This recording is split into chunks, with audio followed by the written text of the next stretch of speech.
Hello, everyone. I just want to make a video for us this afternoon. I'm going to be read one verse, Psalms 27:1 in the King James Version of the Bible, and uh, and I think that's all I'm going to read today. It said, "The Lord is my light and my salvation. Whom shall I fear?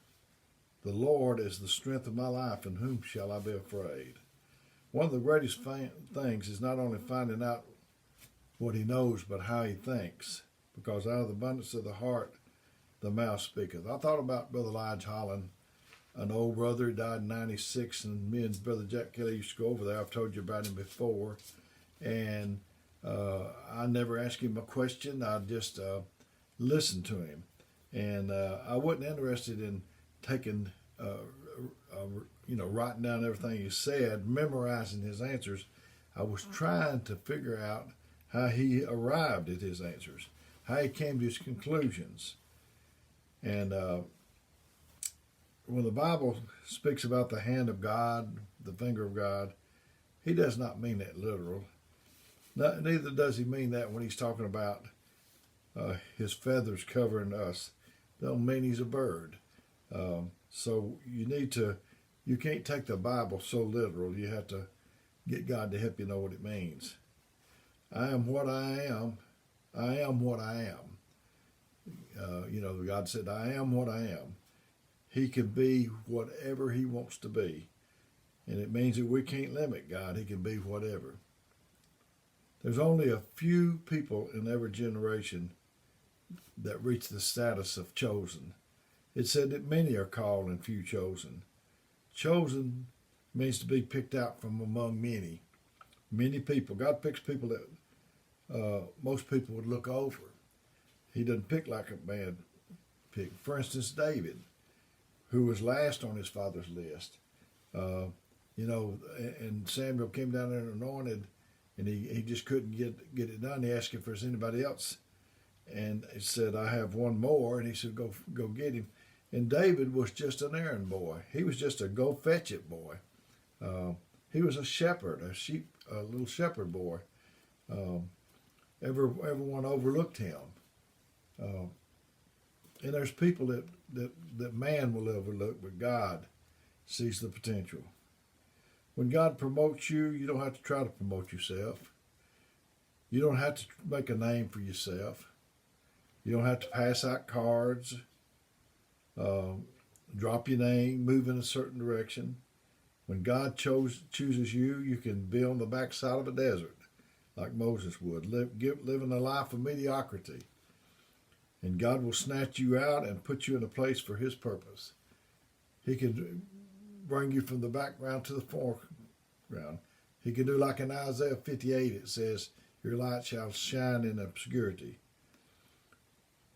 If God has chosen you, then you're not intimidated by anybody, not jealous of anyone, not fighting for your position or your turf, because God has allocated that to you. Because if God has chosen you, nobody can duplicate you. Nobody can replace you. You have a place all by yourself. Just like I've explained before, I've married people. I performed the ceremony, and they had a reception afterwards. I didn't have to go running in there worrying that I was going to get a place to sit at the table. They had one reserved for me. So God has got one reserved for you. He's chosen you out of the furnace of affliction. You need to understand it was actually the things that were against you that has worked for you. The book of Exodus said that the more they afflicted them, the more they grew. That's the kind of person you need to be. The more they talk about you, the more they afflict you, the more they're against you. You never fully realize you are chosen by God until you understand that you're rejected by men. The Lord is my light means that all I need to go into the dark places. The Lord is my light. Means that's all I need to go into the dark places and get what I need. 1 Corinthians 2:9-10 says, but as it is written, I have not seen nor ear heard, neither hath entered into the heart of man the things which God hath prepared for them that love him, but God hath revealed them unto us by his Spirit. For the Spirit searches all things, yea, the deep things of God. reveal. You know, if you cut the lights off in here, or where you at, if there's several people around, and everybody was quiet, it would appear that there's no one in there. But if we cut the lights on, it don't make people come. It just shines a light on what was already there. It reveals. Wisdom is revelation. Knowledge is information. We need revelation. That light of the Word, that light of God to reveal what the Scriptures are saying. The things that God is doing and hath done are there already. You just need for Him to shine His light so that you can see them. They're there all the time. When God shines His light on something, it becomes powerful. It could be the jawbone of a donkey, 2 fishes and 5 loaves, a handful of meal, a cruse of oil. God said, let there be light on the first day. God created the lesser lights to rule the night and the greater lights to rule the day on the 4th day.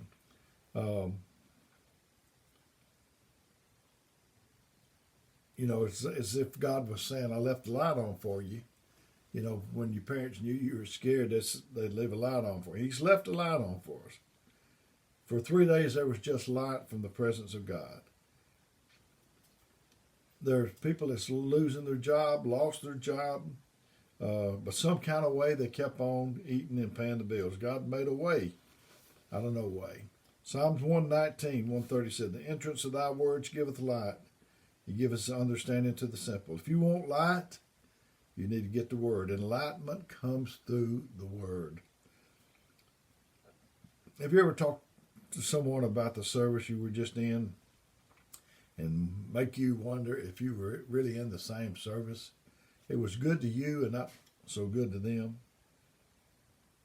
They got a lot from the service, but they didn't get the fullness of the light. You need opposition. You need doors slammed in your face. Because if other people help you get there, they'll say that they made you who you are. When one door closes, one door's slammed in your face, another one opens. That one won't open unless the other one had closed. He is my light, showing me the way to go, who to trust, when to hold my peace, when to move on, when to stand up, when to sit down. That's how the enemy knows who you are. There's illumination about you, upon you. There's something different about you that when you walk in a room, people can tell that you have been with the Lord. You don't need a sign or an introduction. When the light is on you, you become bold. There is no fear. When the light is there, you walk without intimidation. You can see circumspectly. You can move effectively. You get things done in the light. You can see things that you've never seen before. So you can do things that you have never done before. So you can go places you've never gone before, so that you can receive things you've never received before. I like the saying that says, if you keep thinking what you've been thinking, you'll keep doing what you've been doing. And if you keep doing what you've been doing, you'll keep getting what you've always been getting. It starts with thinking and then down to getting. Disappointments is just God setting the stage for your next miracle. People with flashlights is like, people with light are like flashlights walking. He said it was a lamp unto my feet, a guide to my pathway. The tabernacle where God and humanity meet. In the outer court there's daylight. In the inner court there's candlelight. In the holiest of holies there's divine light. The closer you get to God, the more divine the light becomes. In the outer court you receive the same light that the world receives. But in the inner court you start getting the light illuminated through the Word of God. And that's what we need. In one place you have to dress the lamb, cut the wick, light the lantern. But if you keep going, you don't have to do nothing because the light and the glory is already there. Stages of light will change the kind of company you keep. Distractions, when you walk with God, there's always something to distract you.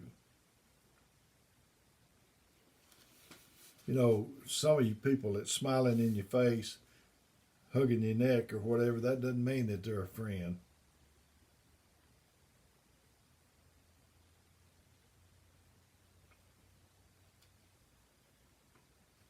The farther you go, you'll run into old Judas sitting at the table, same table with you, claiming the same thing. My enemies stumble and my foes fail, David said in Psalm 27. You don't have to do anything. God will cause them to fall. David said, I know that God is with me because he has allowed my enemies. He has not allowed my enemies to triumph over me. It wasn't because I have shouted. It was because God. Favor, if I work for money, that's wages. But if you give me something for which I didn't work for, that is favor. Like Ruth. She started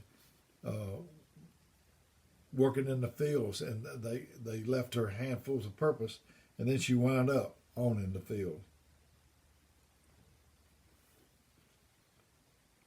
God allows a test to increase as your faith increases. God is the author and the finisher of our faith. He's already given you the vision God has, and the provision is coming. The thing you have been worried about is just distraction. The victory is not solving the problem as much as it is just ignoring the distraction. He said, seek you first. That's the key. In the time of trouble, he shall hide me in his pavilion, the word says. I want to work towards that light.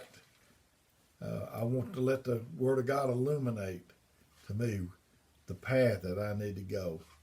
Like over in Moses' day, they had a fire by night and a cloud by day. I want to be led by God. I've enjoyed getting this to you. I hope it helps you in some way. And until the next time I make another video, hopefully I could ever see you in church. May God bless you.